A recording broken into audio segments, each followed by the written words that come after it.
And now it's time for a Geek Speak with GK Technologies, Sarah and Jody.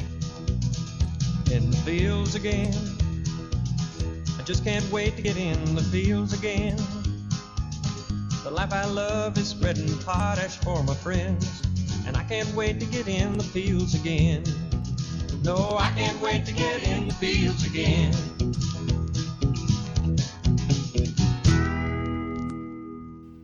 Welcome back to another episode of Ag Geek Speak.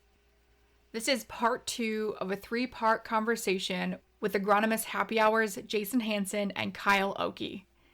If you didn't get a chance to catch the first part of this conversation, make sure to check out part 1 and stay tuned for part 3. With that, let's get back into it with our conversation with Jason and Kyle as we discuss the utility of precision agriculture as crop consultants. No, I can't wait to get in the fields again. We need to remember to be well-rounded in 3 different areas. You need to have access or some knowledge about how the software works so that we can write good prescriptions in the software.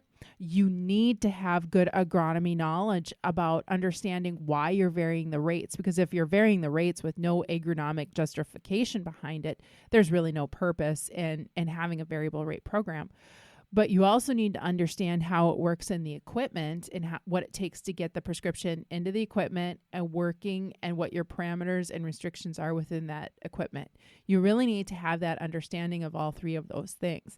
So, I know, Jason, we worked a lot about how to make that work.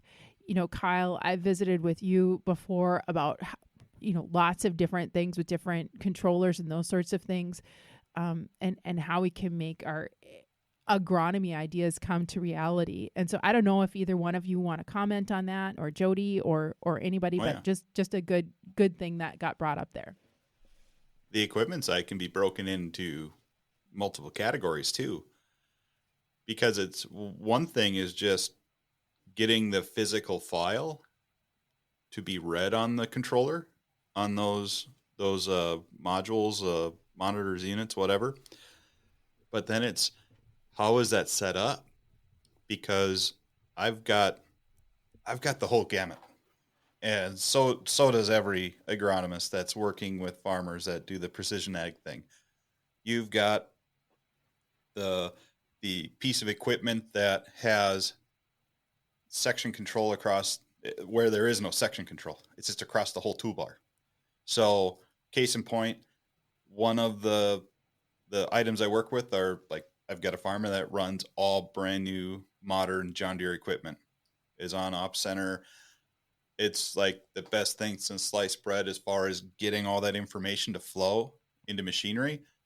But when you're variable applying with a commercial sprayer at 120-foot boom, it doesn't variable rate within that 120 feet of boom. It's all one rate. So if you're variable rating spray water volume, or in this case, we're streaming on liquid fertilizer, it's across the entire boom width. And so it makes you think a little bit about how granular that map really needs to be as far as the application goes, and how that machine reads the rates as it goes through. And sometimes there aren't really easy, simple fixes to that. You just go, well, it is what it is when you're applying with 120 feet at a time, but you have a map that can go down to 6 feet on pixels. So you have to find where that happy medium is there on that. But then there's all these grain drills now. Well, more so even so is planters to the row unit. So that those planters know from where that GPS is in the tractor to sometimes where the GPS is on the planter itself versus the tractor. It can figure out like, yeah, this 60-foot wide planter, this 90-foot wide planter, we can variable rate to the row. We know where each row unit's driving over a different rate change. They can figure those things out. It's pretty cool. And even grain drills where, I've got one farm that the section control it's a 60-foot wide drill, and it has 2 sections. It's got 2 towers, so it's 30 feet at a time. And then I've got grain drills that go down to 8 feet of section. So there's all kinds of granularity as it goes through how those things can apply. But it's helpful information to know. And then, like Jason was saying too, I used to, in my early days of precision ag, it was never your starter fertility. It was never seed through a grain drill.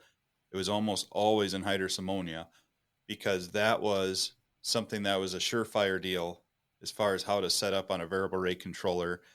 And a lot of the earlier drills were more of like a chain sprocket, like ground drive kind of a setting that was on there, or it was an electric motor that would just kind of move a screw post in and out that would cause the chain to jump onto different sprockets and change speed. And those things took time. They truly did talk to each other. Like I'll pick on John Deere. John Deere was a great example that a lot of those early like 1890 carts or those 1910 carts on like that 1910 cart would have this electric motor that would run the drive. You can variable rate off of that, but you would watch the rate change and it was like a snail's pace. Like it did not keep up with the driving speed of a tractor. So it was not the way to go. No, it was really tough, right? Yeah. But you could do some variable rate with that. And depending upon how much variability was within the field, you could kind of do some things with it, but you had to keep in mind what the parameters of constraints were within that. Mm-hmm. I think it's really important just to kind of think about, okay, so with ADMS, you can make a variable rate map, right? But what we're talking about is that, okay, so our variable rate map is a nice, beautiful finished painting or a painting that we're going to paint, but our paintbrush are these tractors. And we have to send this map to these controllers that control the paintbrushes, but the paintbrushes are all of various size and they listen to the control box in all these various ways. And I think over time, we've gone from really big paintbrushes to smaller and more unique paintbrushes. But still, as agronomists that use precision technology, we still need to know a lot about these different paintbrushes because they're all built differently. And hopefully over time, they'll continue to get finer and more detailed and help us draw in those finer details on these maps. And, there's even another challenge that goes with the whole thing. I mean, Kyle, you brought up that concept of planters going down to the individual row. Isn't it ironic that when we are trying to export out prescriptions, often to some of those controllers that can get down to the individual row, we have to have the prescription set up in a manner that we can't send it with the detail to actually get down to that individual row, because there's no way that the computer can handle that input. We have to make sure that polygon count and the data and the number of rates going in actually fits within that parameter. Right, processing speed. I got to back up though. Jody's talking about painting, and all I can think about is Bob Ross going in there and going, trees. Oh, and here's some fine salinity areas. We'll just take a broad stroke brush and just happy dab, trees, dab, dab, dab, dab. happy kochia, Go around here. Areas. It's like, and this is where the pretty green zones are. Sorry, it just all I could think of was painting and Bob Ross and his different brushes.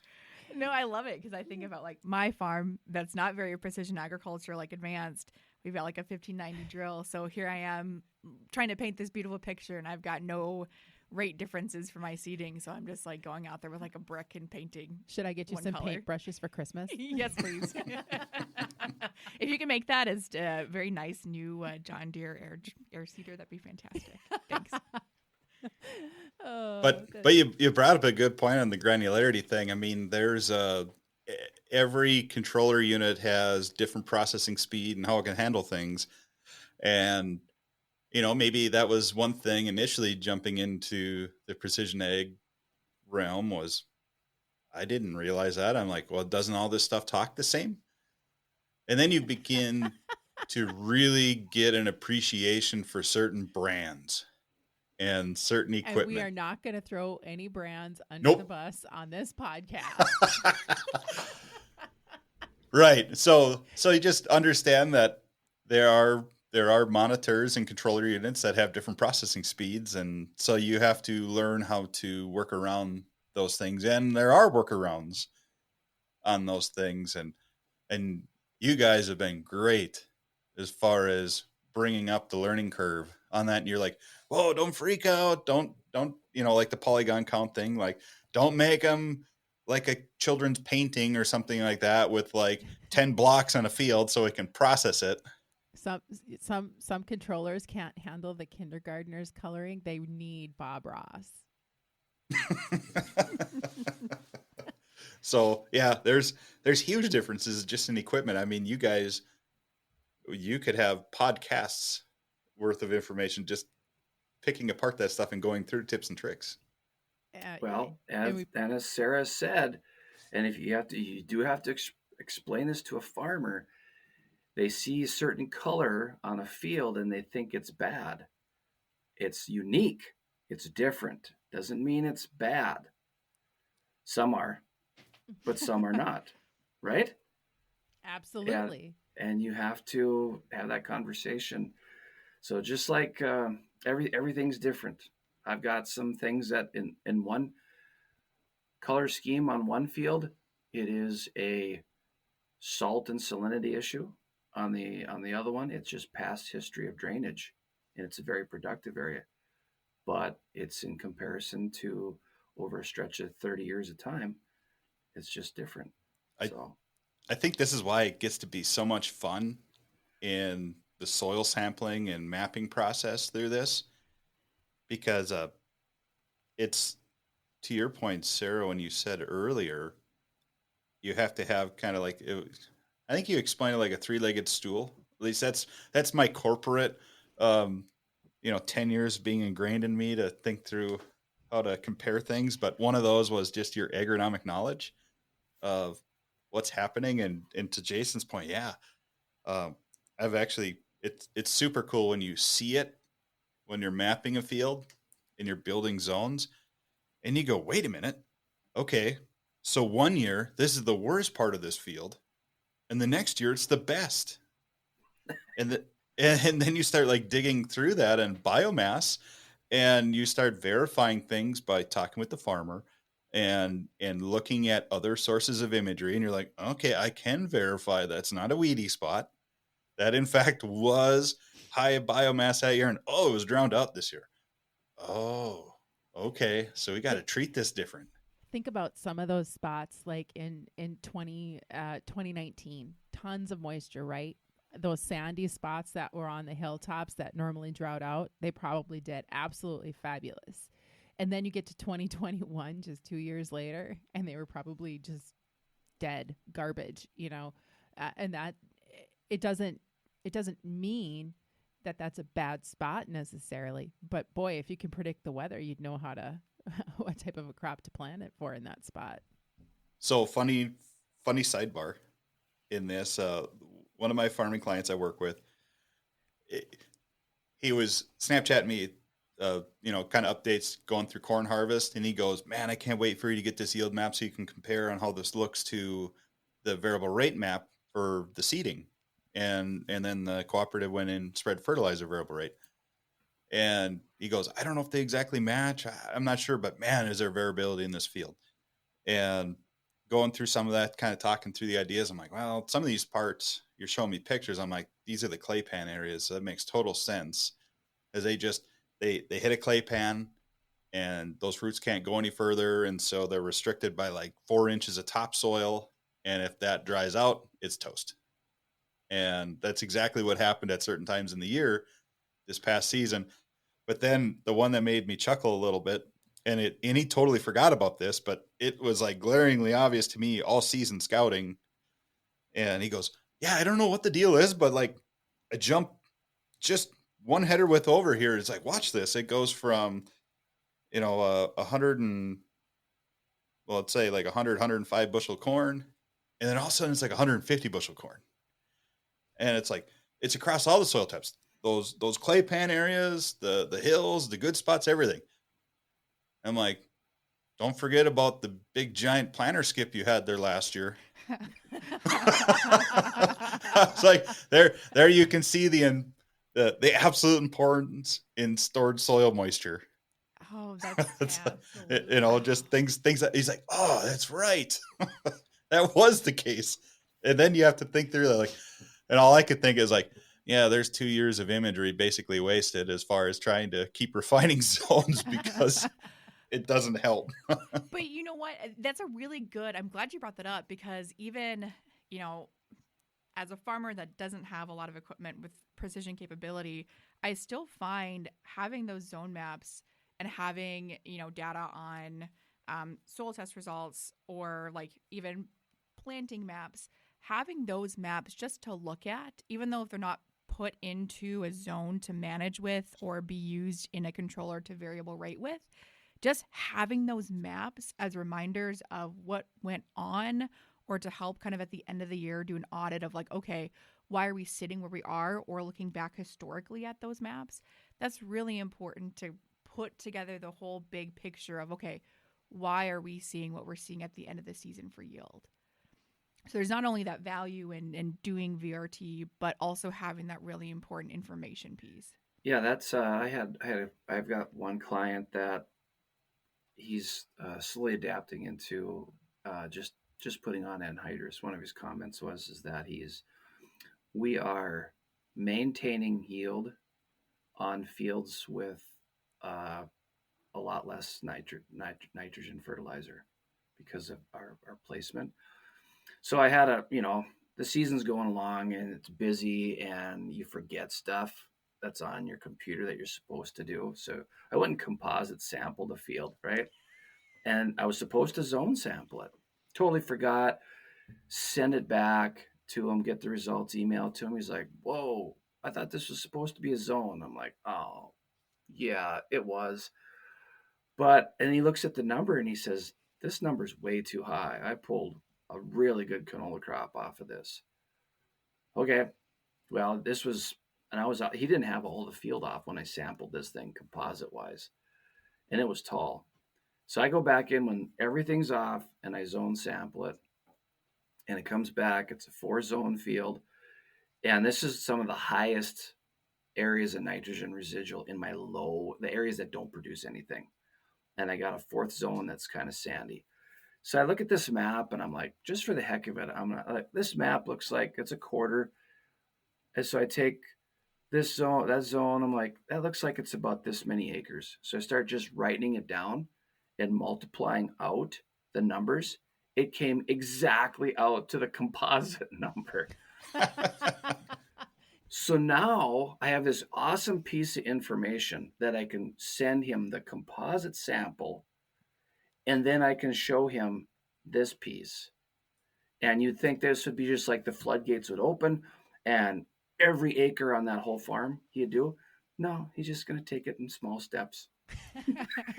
But okay, so Jason, on that field, were you sending we'll Snapchat and send videos and stuff like that. Did you send videos on that field when you were zone sampling it? Was that the field with the super tall canola when you're like, look at this is its own zone? Yeah, you guys caused the problem.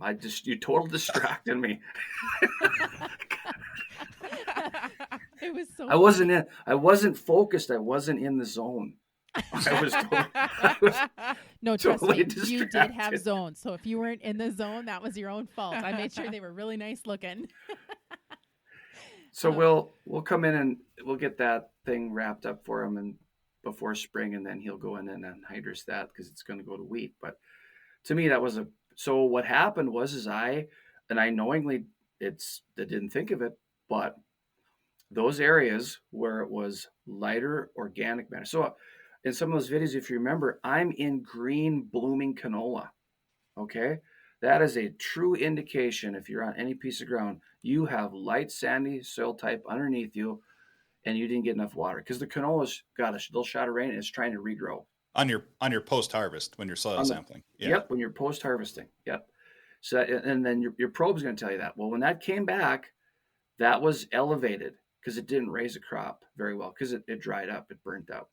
So I have elevated nitrogen. That's what threw my soil testing off on that thing, which was one of the questions we got. We went up to St. Jean Farm Days and had kind of an agronomist happy hour type of forum, and one of the questions was, do you believe the soil test results you get back? That was a question from a farmer. And what did you say? I said, everything that I send in, I have no issues with what they run in the lab. If there is an issue, it's on me.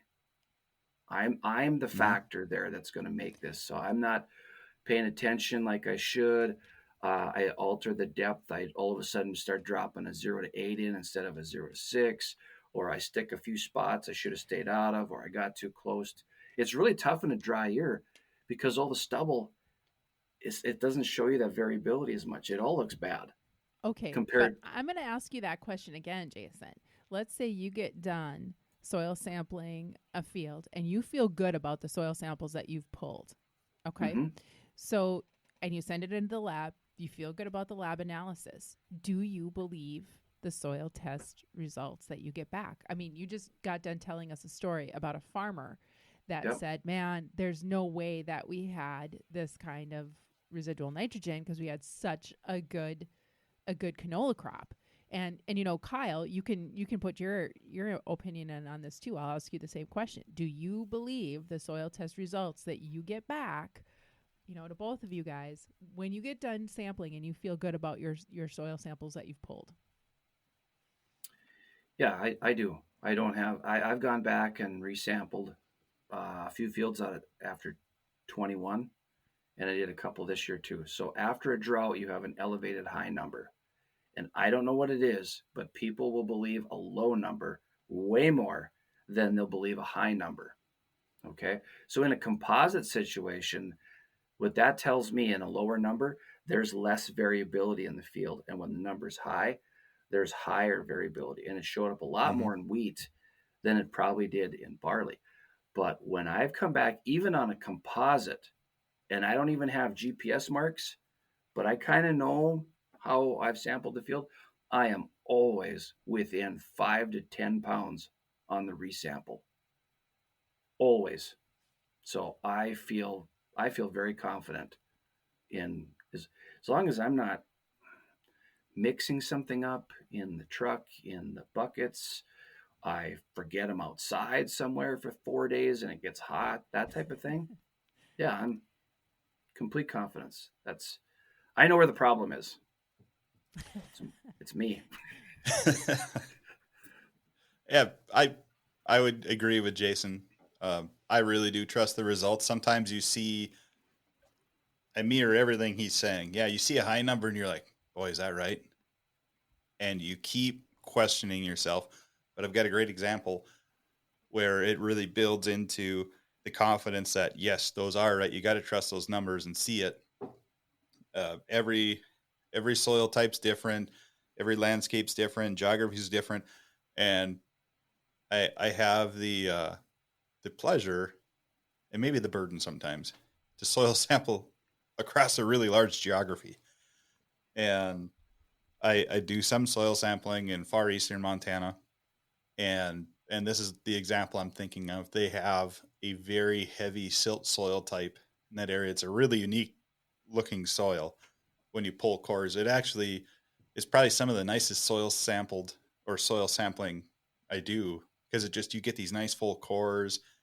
Um, as long as you're on those silt soil types, which is the majority of this area, there's like rarely rocks in it, and it just crumbles apart nice, even if it's moist. It just bags nice, it handles nice, and I've learned that, well, when you look at the granular structure of like sand, silt, and clay, obviously if you have those more silt and clay types, you've got just a lot more pore space. It's smaller, so water can't infiltrate as fast, and you're in an arid environment. And so, what I'm seeing is I see a lot of elevated numbers. Now, they were on a really wet start with a really dry finish, and you see these elevated numbers, but then the one farm I'm sampling for also plants corn. And I can tell you exactly I'm seeing all these high numbers if they're spring wheat following lentils or spring wheat following spring wheat, or spring wheat following peas. But if there was corn in the rotation from 2 years previous, I can tell you exactly where they had corn because of how drawed down the nitrate levels are in those fields. All you're looking at, and I'm telling you, like sometimes they're triple digit numbers across all zones on nitrates. You're like, holy crap, they got a lot of nitrate, but it's all in the deep subsoil. And then you get to these fields, all of a sudden you're like, oh, okay, there's only like 20 pounds left in the nitrate. That's what I'm used to looking at home. That's what I'm used to looking at out east. Oh, these were all the fields that had corn on them 2 years ago. Okay, interesting. And that's drawing that out of the profile. And then it gave me a real understanding, like, okay, you're in a pretty dry environment with a really tight soil structure. It's trapping a lot of N that doesn't leach through because they don't get the rain to have it happen. But it's probably a lot deeper than what their wheat roots can reach in a lot of circumstances.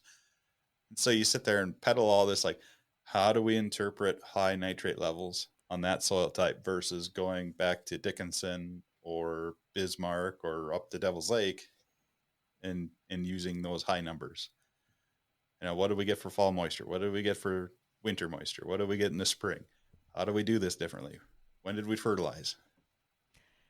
Our moisture was a big factor this year, was how spotty our rains were. That was something we probably should have looked at more, was the variability in rainfall. And that was, so as a former employee of a soil testing laboratory, I worked for Agvise Laboratories in Northwood for 3.5 years, but just to lend credibility to the nitrate testing process and the other testing processes there too. Absolutely. If you have a nitrate number come back and it's really high, chances are that's exactly what is in there. I mean, Agvise runs through almost 300,000 soil samples in a year, and those are 2-depth soil samples. So that's almost 600,000 soil samples that are running through. Almost all of them go through the nitrate analyzer, and so that's a lot of replications to get the numbers right. And as someone that worked with customers, I would call and say, "Hey, I don't trust this nitrate number," and they were adamant about retesting it. That number would come back the same when we retested it, and so. The nitrate numbers, especially, you trust those. And part of the questions were too, you know, when you had a customer that would call and say, "Hey, I really don't trust this number," questions come back to soil sampling depth. In 2021, with things being so dry, it was very difficult to get to a full 24 inches for the 0 to 6 and 6 to 24. And one thing to keep in mind, just know that, say, if you're doing a 0 to 6 and you intended to do a 0 to 6 and a 6 to 24, but could only do 0 to 6 and 6 to 12, that depth does affect your final nitrogen value. So make sure that's marked on your soil test submission form. And Jody, to your point about the soil testing lab producing good results, they accredited soil testing laboratories. They have check soils. So they run those check soils those are soils that have known soil testing parameters, and they have to test within those parameters every time they're run through. How often do they send them through? Yeah, and I'll just talk really briefly about like some of the quality control things at Agvise. But so like accreditation, there's a couple accreditation programs that Agvise participates in, but those would typically come in quarterly. But also something to keep in mind is that many of those tests, you're running a check soil with a known value every 10 or 20 samples. So after the machines are calibrated in the morning with known values to form those calibration curves, when they're running your sample of soil in the lab, not too far away from that soil sample is a check soil with a known value. So it's a very quality controlled process to ensure that at the end of the day, you are getting good results. So I really like this discussion about, okay, what are some other things that could happen that may affect, the result on the back end. Yeah, it's important to think about, okay, how this was sampled. I know I've talked to a lot of customers that, oh yeah, we did have a new sampler this year, and I don't know if we discussed soil sampling depth, or maybe we didn't talk about not sampling in an area that had a planter skip that kind of thing, because those kinds of things do affect your final soil fertility results. So one thing, though, from this fall that I really enjoyed from both Jason and Kyle on social media, and Kyle, you did a great job on social media with some of your videos with this, but when you were soil sampling your zones, you'd go out and take pictures of the different colors of soil that you were seeing in those zones. And it was so fun because it just really brings to life the differences in each one of those zones. And then, of course, Jason, you always had your humorous commentary that for the videos and snaps that you were sending me about, do you think this is a red zone? Do you think this should be a blue zone? Yes, it should. It was so much fun. So I really enjoyed seeing that from both of you. But when you're out there soil sampling and you're seeing the differences in the soils, what do you think are the most amazing differences that you actually are seeing out there? Initially, it's color. It's probably that and texture are the two things that really set it apart. I probably should do like Kyle does, is just get colored pails for your zones, because visually it's very nice to, if you're going to record that or take pictures, is that it kind of matches up with your map that you've got. You can overlay that to some degree, and probably should send more pictures to my farmers so that they understood variability. I will, if I have one of my farmers that will drive up to me when I'm sampling, I always give them the bag or the sample so they could see and touch it. They want to know moisture content. They like to see that stuff, But once you separate it out, yeah, those are probably the two biggest things. Or if some zones, like you said, Jody, you just have trouble getting a full core because it's a gravelly vein. There's plenty of those areas too in your zone sampling. Yes, you should never. I would be interested to see what land would sell for if you knew what was underneath the top 2 inches versus what it's, you know what I mean? I have guys that actually ask me that all the time. If there's a piece of land that comes up for sale, and just like neighbors, I mean, that is not anything that I do professionally, nor will I do professionally. But just, friends that ask that very question all the time, based on what the soil survey data says, what do you think we can expect, and what do you think we can do with the soil, and how will it respond to drain tile and those kinds of things? How can we manage it to make sure that we're getting the most production out of it? Or is it going to be just land that you can't change? So I think that's an important thing to think about. Yes. Earlier in the podcast, both of you mentioned that early on in especially the precision agriculture days, we were going to change all of the zones and manage them differently, but they were all going to become these high producing areas. And I think we've learned as time has gone on, that is not necessarily the right way to think about precision agriculture. If you've got areas that are just not going to change, it's probably going to be a better idea to manage the cost and the inputs going into those places. If you've got spots that are going to be 0 to 10 bushels of wheat production and you can't change it, well then, goodness gracious, let's fertilize it for that. But if you've got spots in the field that are 90 bushel wheat areas, well, don't limit that productivity. So, both of you talked about the early days of trying to fix precision agriculture, some of the bad experiences that people had with that. What are you seeing today, and how some of those management things are going with farmers from that concept? So I bring this back to your guys' software, because you guys as a company are enabling the users to do this, and your tool has the functionality. But you get back into that conversation about if you were to automate the process, because some of the core principles really could be automated, clipping out high biomass images without clouds and overlaying things, combining layers, making a map. But that's only the beginning in the process to make a good map. And usually the good spots are always good. There's usually underlying reasons that are all similar for why good spots are good. But it's why, like Jason was saying earlier, well, this is red, it's bad.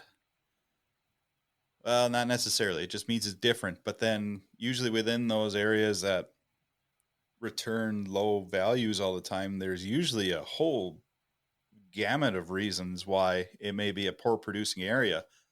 And that's the thing I've noticed, like in variability in soil sampling, is if you don't go through and take the effort to separate out, let's say we're talking on just the poor biomass areas, you'll see the salt salinity areas show up as the same zone as a sand vein or a gravel ridge.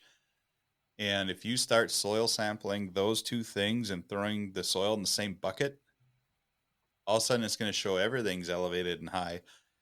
And if you start to separate them, those salinity areas that are always perpetually wet and elevated salts are almost always pegged out on fertility to the point where it's bare ground or it's very little that grows there.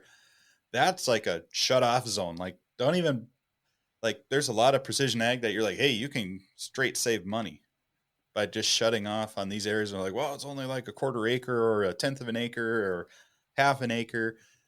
Yeah, start adding that up.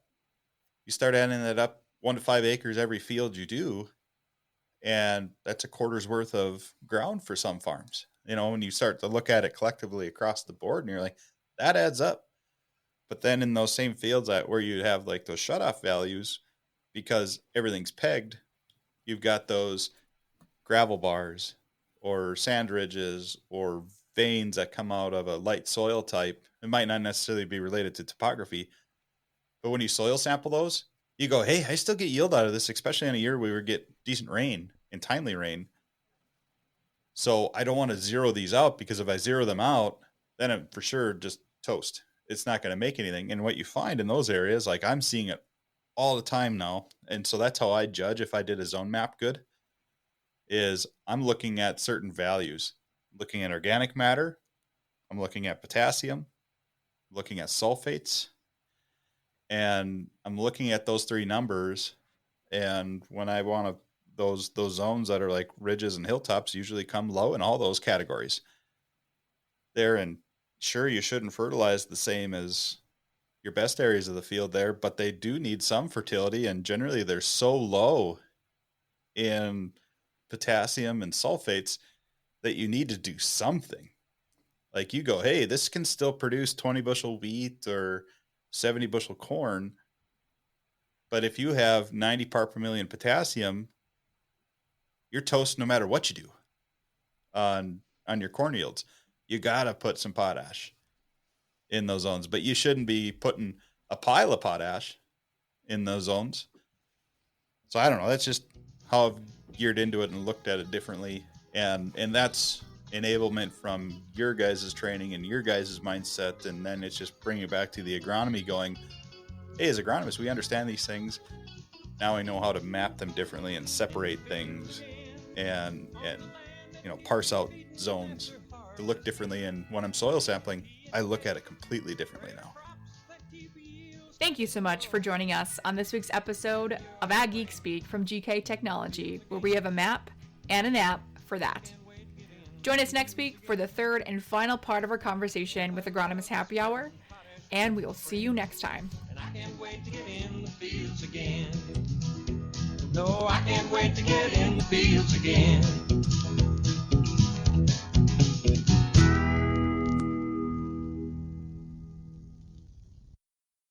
Let the geeks at GK Technology help you with your agricultural data. Their agronomists know agriculture. When it comes to creating soils and zone maps to maximize yields in your fields, you can trust the people with decades of experience in site-specific agriculture. Everyone at GK Technology has a background in agriculture, so they know what makes a farm run, and they speak your language. The geeks at GK Technology have a map and an app for that.